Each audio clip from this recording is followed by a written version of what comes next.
अगर मैं बात करूँ परफेक्ट कंपटीशन में क्या इंपॉर्टेंट है यूनिट नंबर 4 में, तो इसमें आप इंपॉर्टेंट है theory of. So hello friends, कैसे हैं आप लोग। स्वागत है आपका हमारे यूट्यूब चैनल पर। तो आज मैं आपको बताऊंगा बीए फर्स्ट सेमेस्टर का इकोनॉमिक्स का सिलेबस जो कि 2024 के स्टूडेंट्स के लिए होने वाला है।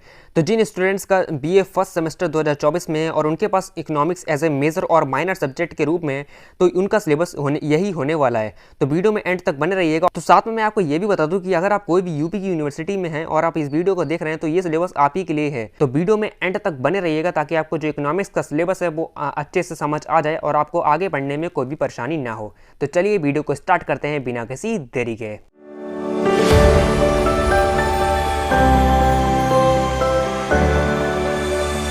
तो सिलेबस समझने से पहले सबसे पहले आपको ये पता होना चाहिए कि जो आपका इकोनॉमिक्स सब्जेक्ट है उसका जो कोर्स का टाइटल है, मतलब जो कोर्स का जो नाम है वो आपका है प्रिंसिपल ऑफ माइक्रो इकोनॉमिक्स। देखिए बहुत इंपॉर्टेंट चीज़ है, क्योंकि आप जब आप कोई भी प्रैक्टिकल वगैरह देते हैं तो सबसे पहले आपको यही पूछा जाता है कि आप जिस सब्जेक्ट का प्रैक्टिकल दे रहे हैं उसका जो कोर्स का टाइटल है वो क्या है। तो आपको वहाँ पे बताना है प्रिंसिपल ऑफ माइक्रो इकोनॉमिक्स। तो जो आप बीए फर्स्ट सेमेस्टर में जो इकोनॉमिक्स पढ़ेंगे तो उसका जो कोर्स का टाइटल होगा वो आपका होगा प्रिंसिपल ऑफ माइक्रो इकोनॉमिक्स। ये आपको याद रखना है। और साथ में आपको इस पड़ोस में देखिए लिखा हुआ है कि कोर्स कोड।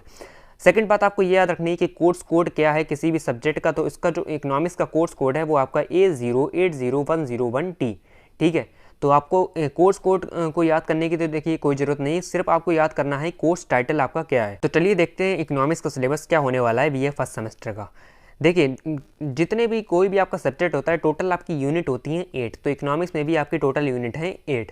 ठीक है, तो जो आपकी फर्स्ट यूनिट है इसका जो टॉपिक्स हैं इसमें आप पढ़ेंगे इंट्रोडक्शन आप पढ़ेंगे problem scarcity and choice.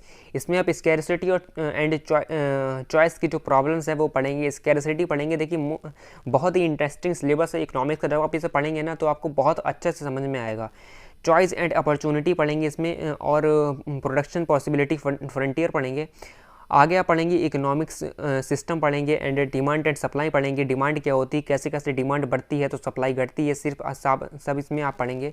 Law of demand पढ़ेंगे, डिमांड के लॉ क्या होते हैं। आगे आप पढ़ेंगे डिटर्मिनेंट ऑफ डिमांड पढ़ेंगे, और पढ़ेंगे shift of demand versus movement along demand curve पढ़ेंगे। इसमें आप दोनों को कंपेयर करेंगे दूसरे से। आगे आप पढ़ेंगे मार्केट डिमांड क्या होती है, लॉ ऑफ सप्लाई क्या होती है, determinants of supply, shift versus movement along supply curve पढ़ेंगे। इसमें आगे आप पढ़ेंगे मार्केट सप्लाई क्या होती है, मार्केट इक्विलिब्रियम के बारे में जानेंगे, applications of demands and supply price rationing जानेंगे।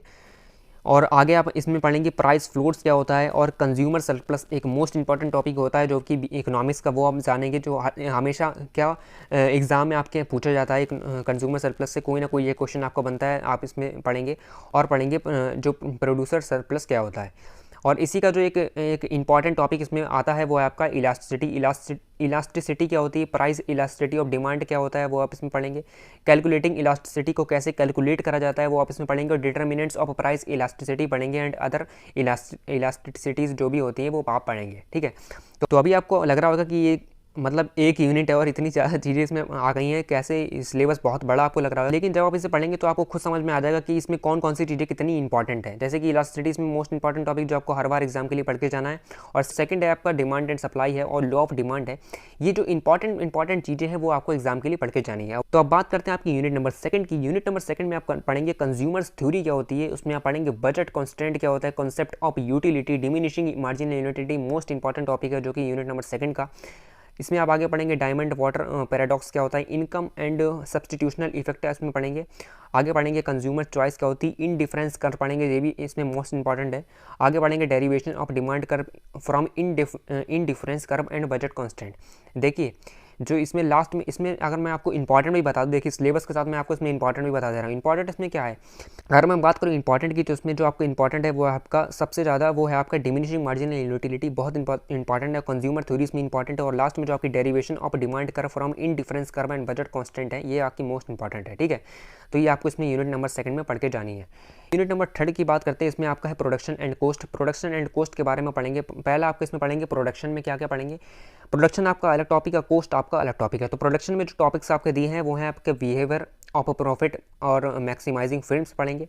प्रोडक्शन ऑफ प्रोसेस पढ़ेंगे, प्रोडक्शन फंक्शनिंग पढ़ेंगे, लॉज ऑफ वेरिएबल प्रोपोर्शन पढ़ेंगे, चॉइस ऑफ टेक्नोलॉजी पढ़ेंगे, आइसो क्वांट क्या होते हैं और आइसो कोस्ट लाइंस क्या होती हैं वो पढ़ेंगे, एंड लास्ट आपका पढ़ेंगे कोस्ट मिनिमाइजिंग और इक्विलिब्रियम कंडीशन। देखिए इसमें अगर मैं बात करूँ इंपॉर्टेंट जो इसमें इंपॉर्टेंट है वो आपका प्रोडक्शन की डेफिनेशन क्या होती है और आइसो क्वांट और आइसो कोस्ट लाइन क्या होती हैं, और प्रोडक्शन और लॉ ऑफ वेरिएबल प्रोपोर्शन क्या होता है। इसमें आपको ये छोड़ के नहीं जाना है, ज़रूर बढ़ के जाना है। अब बात करें इसमें जो सेकंड टॉपिक है वो आपका कोस्ट में आप पढ़ेंगे कोस्ट इन शॉर्ट रन, ये मोस्ट इंपॉर्टेंट टॉपिक इसमें जो कोस्ट में होने वाला है। कोस्ट इन लॉन्ग रन पढ़ेंगे, रेवेन्यू एंड प्रॉफिट मैक्सिमाइजेशन पढ़ेंगे, minimising losses, short run industry supply curve, economics and diseconomics of scale, and last है आपका लॉन्ग रन एडजस्टमेंट्स पढ़ेंगे। ठीक है, तो अगर मैं बात करूँ कोस्ट में क्या इंपॉर्टेंट है, कोस्ट की जो डेफिनेशन है मोस्ट इंपॉर्टेंट और स्टार्टिंग में ही आपका है cost in the short run and cost in the long run, ये आपका मोस्ट इंपॉर्टेंट है। ठीक है, तो देखिए इसमें जैसे कि पार्ट सेकंड ये जो सिलेबस है वो अभी तक अपडेट नहीं हुआ है, इसमें इन्होंने पार्ट सेकंड करके दे रखा है, लेकिन जो आपका पेपर है वो सिर्फ एक ही आपका जो सिलेबस है उसमें है,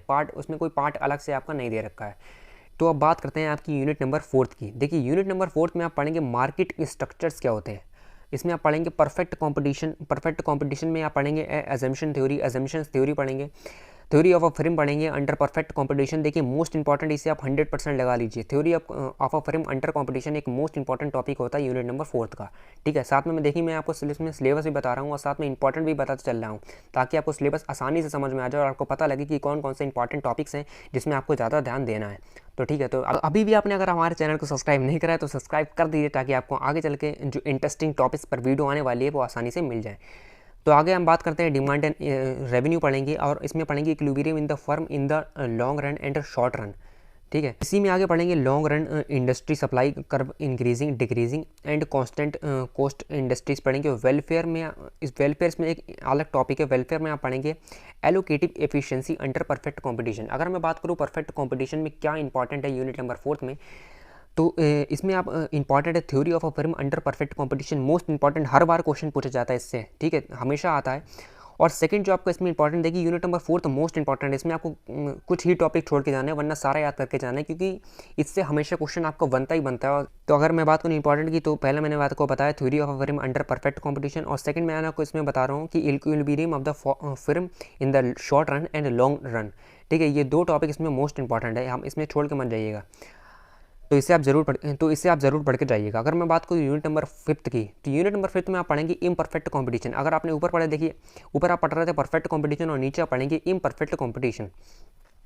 तो इम्परफेक्ट कंपटीशन में आप पढ़ेंगे मोनोपोलिस्टिक कंपटीशन क्या होता है। जब आप पढ़ेंगे तो आपको समझ में आएगा, ये तो हमारी जो रोज़ की जो चीज़ें हैं वो इसमें आप पढ़ेंगे। ठीक है, जो रोज़ आप चीज़ों को खरीदते हैं, चीज़ों को बेचते हैं, वो ये सब इसमें आपको पढ़ाया जाएगा, सिर्फ आपको पढ़ना है और आपको तुरंत समझ में आ जाएगा। ठीक है, अजम्पशन इसमें पढ़ेंगे क्या होता है, SR and LR price and output determinants under monopolistic competition.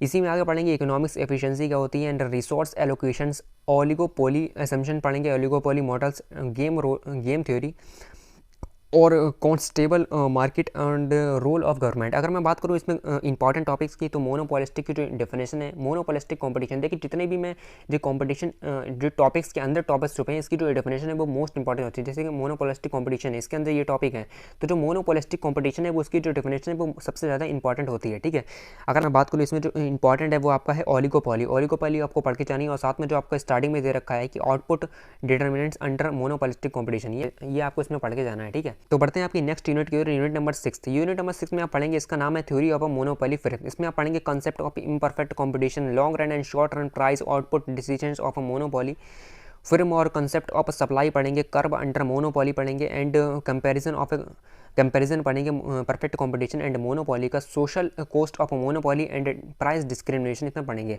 और लास्ट के जो टॉपिक है remedies of monopoly and anti trust loss and natural monopoly. देखिए अगर मैं बात करूँ इसमें इंपॉर्टेंट इसमें आप प्राइस डिस्क्रिमिनेशन इसमें मोस्ट इंपॉर्टेंट बन जाता है। ठीक है, प्राइस डिस्क्रिमिनेशन की हमेशा डेफिनेशन शॉर्ट या वेरी शॉर्ट में पूछी जाती है, तो प्राइस डिस्क्रिमिनेशन आपको इसमें पढ़ के जाना है। ठीक है, तो बढ़ते हैं अपनी नेक्स्ट यूनिट की ओर। नेक्स्ट यूनिट है आपकी यूनिट नंबर 7। तो यूनिट नंबर 7 में आपके दो टॉपिक दे रखे हैं, पहला है कंज्यूमर और सेकंड है आपका प्रोड्यूसर थ्योरी। पहला इसमें आपको पढ़ना है consumer and producer theory in action externalities. इसमें आप पढ़ेंगे मार्जिनल कॉस्ट प्राइसिंग क्या होती है, इंटरनलाइजिंग एक्सटर्नलिटीज़ क्या होती है, पब्लिक गुड्स पढ़ेंगे, पब्लिक गुड्स में आपका imperfect information, adverse selection, moral hazard, social choice and government in efficiency. इसी में आपका जो नेक्स्ट टॉपिक है वो आपका है market and market failure. Market and market failure में आप पढ़ेंगे market adjustment, changes in demand, efficiency और perfect competition, sources of market failure, imperfect market, public goods, externalities, imperfect information, evaluating the market mechanism.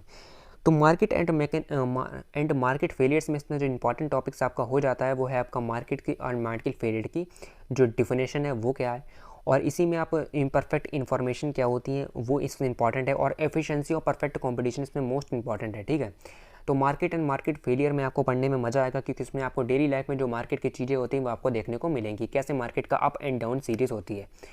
ठीक है, तो अब बात करते हैं आपकी लास्ट यूनिट की। लास्ट यूनिट आपकी यूनिट नंबर 8। यूनिट नंबर 8 में पढ़ेंगे income distribution and factor pricing. इसमें पढ़ेंगे इनपुट मार्केट के बारे में, डिमांड फॉर इनपुट्स क्या है, लेबर मार्केट्स क्या है, लैंड मार्केट्स क्या है, profit maximisation condition in input markets क्या है, input demand curves and distribution of income. देखिए, जो आपकी यूनिट नंबर 8 है इतनी इंपॉर्टेंट नहीं है, सिर्फ आपको उसमें पढ़ना है डिस्ट्रीब्यूशन ऑफ इनकम क्या है एंड इनपुट डिमांड कर्व क्या है। ठीक है, बाकी डेफिनेशन आपको हर टॉपिक की पढ़नी है, जैसे कि इनकम डिस्ट्रीब्यूशन इसकी definition, market and market failure इसकी definition, consumer and producer theory क्या होती है इसकी डेफिनेशन। ठीक है, तो ऐसे करके आपको सारी डेफिनेशन पढ़नी है। तो उम्मीद करता हूँ आपको जो सिलेबस है वो आसानी से समझ में आ गया होगा। साथ में मैंने आपको इसमें इंपॉर्टेंट टॉपिक्स भी बताएं कि कौन कौन से सिलेबस में आपके कितने इंपॉर्टेंट टॉपिक्स हैं जिससे ज़्यादा से ज़्यादा क्वेश्चन पूछे जाते हैं। तो उम्मीद करता हूँ आपको वीडियो पसंद आई होगी। तो वीडियो पसंद है तो वीडियो को लाइक करें, शेयर करें और चैनल को सब्सक्राइब करें और बेल आइकन को क्लिक कर दीजिए ताकि आपको आने वाली वीडियो की नोटिफिकेशन आसानी से मिलती रहे। तो अगर आपका अभी भी कोई डाउट रह गया तो आप कमेंट में मुझे बताइएगा। ठीक है, तो चलिए मिलते हैं आपको नेक्स्ट वीडियो में किसी और इंटरेस्टिंग टॉपिक के साथ। Good bye, thanks for watching. जय हिंद, जय भारत।